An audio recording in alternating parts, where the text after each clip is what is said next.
Marc, chapitre 3. Jésus entra de nouveau dans la synagogue. Il s'y trouvait un homme qui avait la main paralysée. Ils observaient Jésus pour voir s'il le guérirait le jour du sabbat, c'était afin de pouvoir l'accuser. Jésus dit à l'homme qui avait la main paralysée, « Lève-toi, là au milieu. » Puis il leur dit, « Est-il permis, le jour du sabbat, de faire du bien ou de faire du mal, de sauver une personne ou de la tuer ?» Mais ils gardèrent le silence. Alors il promena sur eux un regard de colère, et, peiné de l'endurcissement de leur cœur, il dit à l'homme, « Tends ta main. » Il la tendit, et sa main fut guérie. Les pharisiens sortirent et tinrent aussitôt conseil avec les Hérodiens sur les moyens de le faire mourir. Jésus se retira au bord du lac avec ses disciples. Une foule nombreuse le suivit, venue de la Galilée, de la Judée, de Jérusalem, de l'Idumée, de l'autre côté du Jourdain et des environs de Tyr et de Sidon. Cette foule vint à lui car elle avait appris tout ce qu'il faisait.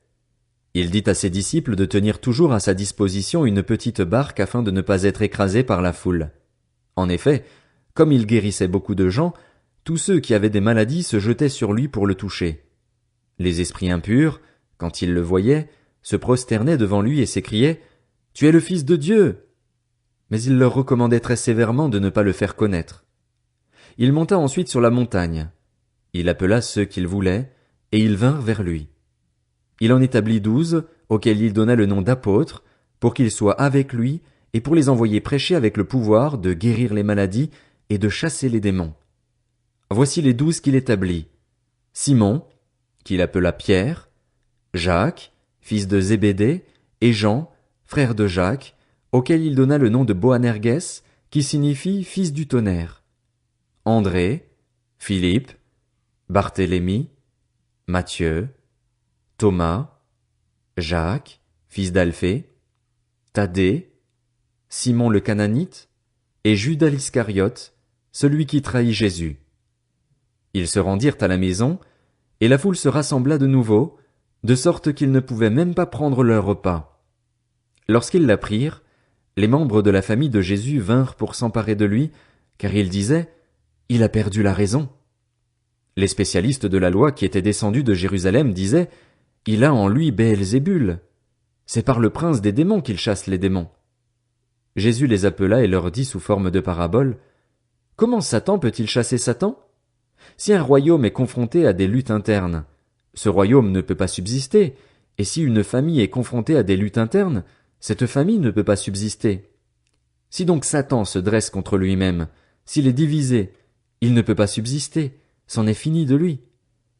Personne ne peut entrer dans la maison d'un homme fort et piller ses biens sans avoir d'abord attaché cet homme fort. Alors seulement il pillera sa maison.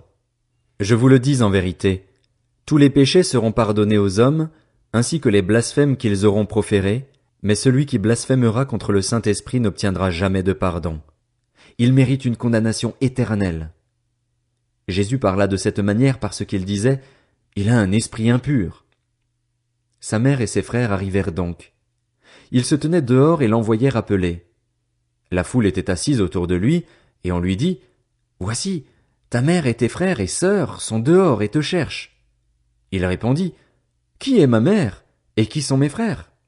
Puis il promena le regard sur ceux qui étaient assis tout autour de lui et dit « Voici ma mère et mes frères.